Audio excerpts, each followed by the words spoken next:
नमस्कार श्रोताओं, आइए आज सुनते हैं मुंशी प्रेमचंद द्वारा लिखी कहानी विध्वंस। जिला बनारस में बीरा नाम का एक गांव है। वहां एक विधवा वृद्धा संतानहीन गौड़िन रहती थी जिसका भुनगी नाम था। उसके पास एक धुर भी जमीन न थी और न रहने का घर ही था। उसके जीवन का सहारा केवल एक भाड़ था। गांव के लोग प्राय एक बेला चबैना या सत्तू पर निर्वाह करते ही हैं, इसीलिए भुनगी के भाड़ पर नित्य भीड़ लगी रहती थी। वह जो कुछ भुनाई पाती वही भून या पीसकर खा लेती और भाड़ ही की झोपड़ी के एक कोने में पड़ी रहती। वह प्रातःकाल उठती और चारों ओर से भाड़ झोंकने के लिए सूखी पत्तियां बटोर लाती। भाड़ के पास ही पत्तियों का एक बड़ा ढेर लगा रहता था। दोपहर के बाद उसका भाड़ जलता था, लेकिन जब एकादशी या पूर्णमासी के दिन प्रथानुसार भाड़ न जलता या गांव के जमींदार पंडित उदयभान पांडे के दाने भुनने पड़ते, उस दिन उसे भूखे ही सोना पड़ता। पंडित जी उससे बेगार में दाने ही ना भुनवाते थे, उसे उनके घर का पानी भी भरना पड़ता था और कभी कभी इस हेतु से भी भाड़ बन रहता था। वह पंडित जी के गांव में रहती थी, इसीलिए उन्हें उससे सभी प्रकार की बेगार लेने का अधिकार था। इसे अन्याय नहीं कहा जा सकता। अन्याय केवल इतना था कि बेगार सुख ही लेते थे। उनकी धारणा यह थी कि जब खाने ही को दिया गया तो बेगार कैसी। किसान को अधिकार है कि बैलों को दिन भर जोतने के बाद शाम को खूंटों से भूखा बांध दे। यदि वह ऐसा नहीं करता तो यह उसकी दयालुता नहीं, केवल अपनी हित चिंता है। पंडित जी को उसकी चिंता न थी, क्योंकि एक तो भुनगी दो एक दिन भूखी रहने से मर नहीं सकती थी, और यदि देवयोग से मर भी जाती तो उसकी जगह दूसरा गौंड बड़ी आसानी से बसाया जा सकता था।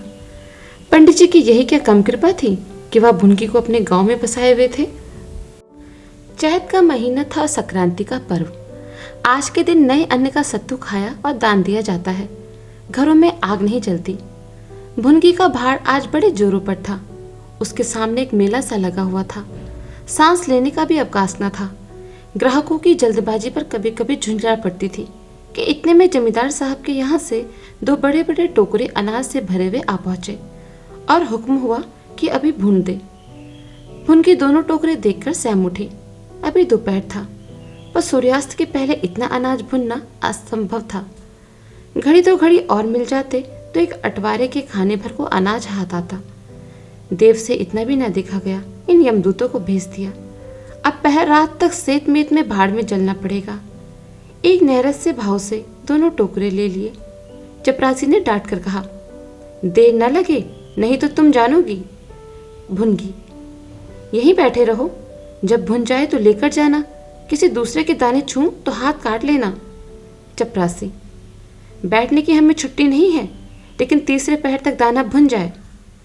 चपरासी तो यह ताकीद करके चलते बने और भुनगी अनाज भुनने लगी। लेकिन मन भर अनाज भुनना कोई हंसी तो थी नहीं। उस पर बीच बीच में भुनाई बंद करके भाड़ भी झोंकना पड़ता था। अतएव तीसरा पहर हो गया और आधा काम भी ना हुआ। उसे भय हुआ कि जमींदार के आदमी आते होंगे, आते ही गालियां देंगे, मारेंगे। उसने और वेग से हाथ चलाना शुरू किया। रास्ते की ओर ताकती हुई और बालू नाद में छोड़ती जाती थी, यहाँ तक कि बालू ठंडी हो गई, सेवड़े निकलने लगे। उसकी समझ में न आता था कि क्या करे। न भुनते बनता था, न छोड़ते बनता था। सोचने लगी, कैसी विपत्ति है। पंडित जी कौन मेरी रोटियां जला देते हैं, कौन मेरे आंसू पोंछ देते हैं। अपना रक्त जलाती हूँ तब कहीं दाना मिलता है, लेकिन जब देखो खोपड़ी पर सवार रहते हैं। इसलिए ना कि उनके 4 अंगुल धरती से मेरा निस्तार हो रहा है। क्या इतनी सी जमीन का इतना मोल है। ऐसे कितने ही टुकड़े गांव में बेकाम पड़े हैं। कितनी बघारियां उजाड़ पड़ी हुई हैं, वहां तो केसर नहीं उपजती, फिर मुझी पर क्यों यह आटो पहर धौस रहती है। कोई बात हुई और यह धमकी मिली कि भाड़ खोद कर फेंक दूंगा, उजाड़ दूंगा। मेरे सिर पर भी कोई होता तो क्या बौछारें सहनी पड़ती। चपरासी बोला, सारा दिन बीत गया और तुमसे इतना अनाज न भुना गया। यह तो दाना भुन रही है कि उसे चौपट कर रही है।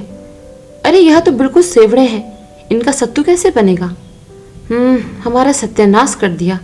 देख तो आज महाराज तेरी क्या गति करते हैं। परिणाम यह हुआ कि उसी रात को भाड़ खोद डाला गया और वह अभागिनी विधवा निरावलंब हो गई। भुनगी को अब रोटियों का भी कोई सहारा न रहा। गांव वालों को भी भाड़ के विध्वंस हो जाने से बहुत कष्ट होने लगा। कितने ही घरों में दोपहर को दाना ही न मैसर होता। लोगों ने जाकर पंडित जी से कहा कि बुढ़िया को पहाड़ जलाने की आज्ञा दे दीजिए, लेकिन पंडित जी ने कुछ ध्यान न दिया। वह अपना रूप न घटा सकते थे। बुढ़िया से उसके कुछ शुभचिंतकों ने अनुरोध किया कि जाकर किसी दूसरे गांव में क्यों नहीं बस जाती, लेकिन उसका हृदय इस प्रस्ताव को स्वीकार न करता। इस गांव में उसने अपने अदिन के 50 वर्ष काटे थे। यहाँ के एक एक पेड़ पत्ते से उसे प्रेम हो गया था। जीवन के सुख दुख इसी गांव में भोगे थे। अब अंतिम समय वह इसे कैसे त्याग दे? क्या कल्पना ही उसे संकट में जान पड़ती थी। दूसरे गांव के सुख से यहाँ का दुख भी प्यारा था। इस प्रकार एक पूरा महीना गुजर गया। प्रातःकाल था। पंडित उदयभान अपने 2-3 चपरासियों को लिए लगान वसूल करने जा रहे थे। कारिंदों पर उन्हें विश्वास न था। नजराने में, डांड बांध में, रसूल में वह किसी अन्य व्यक्ति को शरीक न करते थे। बुढ़िया के भाड़ की ओर ताका तो बदन में आग सी लग गई। उसका पुनरुद्धार हो रहा था। बुढ़िया बड़े वेग से उस पर मिट्टी के लौंदे रख रही थी। कदाचित उसने कुछ रात रहते ही काम में हाथ लगा लिया था और सूर्योदय से पहले उसे समाप्त कर देना चाहती थी। उसे लेस मात्र भी शंका न थी कि मैं जमींदार के विरुद्ध कोई काम कर रही हूँ। क्रोध इतना चिरंजीवी हो सकता है, इसका समाधान भी उसके मन में न था। एक प्रतिभाशाली पुरुष किसी दीन अबला से कितना कीना रख सकता है, उसे उसका ध्यान भी न था। वह संभवतः मानव चरित्र को इससे कहीं ऊंचा समझती थी। लेकिन हाय हतभागिनी, तूने धूप में ही बाल सफेद किए। सहसा उदयभान ने गरज कर कहा, किसके हुक्म से? भुनगी ने हकबका कर देखा तो सामने जमींदार महोदय खड़े हैं। उदयभान ने फिर पूछा, किसके हुक्म से बना रही है? भुनगी डरते हुए बोली, सब लोग कहने लगे बना लो तो बना रही हूँ। उदयभान, मैं अभी इसे फिर खुदवा डालूंगा। यह कहकर उन्होंने भाड़ में एक ठोकर मारी। गिल्ली मिट्टी सब कुछ लिए बैठ गई। दूसरी ठोकर नाद पर चलाई, लेकिन बुढ़िया सामने आ गई और ठोकर उसकी कमर पर पड़ी। अब उसे क्रोध आया। कमर सहलाते हुए बोली, महाराज, तुम्हें आदमी का डर नहीं तो भगवान का डर तो होना ही चाहिए। मुझे इस तरह उजाड़ कर क्या पाओगे? क्या इस 4 अंगुल धरती में सोना निकल आएगा? मैं तुम्हारे भले की ही कहती हूँ, दीन की हाय मत लो, मेरा रोआ दुखी मत करो। उदयभान, अब तो यहाँ फिर भाड़ ना बनाएगी? भुनगी, भाड़ ना बनाऊंगी तो खाऊंगी क्या? उदयभान, तेरे पेट का हमने ठेका नहीं लिया है। भुनगी, टहल तो तुम्हारी करती हूँ, खाने कहाँ जाऊं? उदयभान, गांव में रहोगी तो टहल करनी पड़ेगी। भुनगी, टहल तो तभी करूंगी जब भाड़ बनाऊंगी, गांव में रहने के नाते टहल नहीं कर सकती। उदयभान, तो छोड़कर निकल जा। भुनगी, क्यों छोड़कर निकल जाऊं? 12 साल खेत जोतने से असामी काश्तकार हो जाता है। मैं तो झोपड़े में बूढ़ी हो गई। मेरे सास ससुर और उनके बाप दादे इसी झोपड़ी में रहे। अब इसे यमराज को छोड़कर और कोई मुझसे नहीं ले सकता। उदयभान, अच्छा, तब कानून भी बगाड़ने लगी। हाथ पैर पड़ती तो चाहे मैं रहने भी देता, लेकिन अब तुझे निकाल कर ही दम लूंगा चपरासियों से। अभी जाकर उसके पत्तियों के ढेर में आग लगा दो, देखे भाड़ कैसे बनता है। एक क्षण में हाहाकार मच गया। ज्वाला शिखर आकाश से बातें करने लगा। उसकी लपटें किसी उन्मत्त की भांति इधर उधर दौड़ने लगी। सारे गांव के लोग उस अग्नि पर्वत के चारों ओर जमा हो गए। भुनगी अपने भाड़ के पास उदासीन भाव में खड़ी यह लंका दहन देखती रही। अकस्मात वह वेग से आकर उसी अग्निकुंड में कूद पड़ी।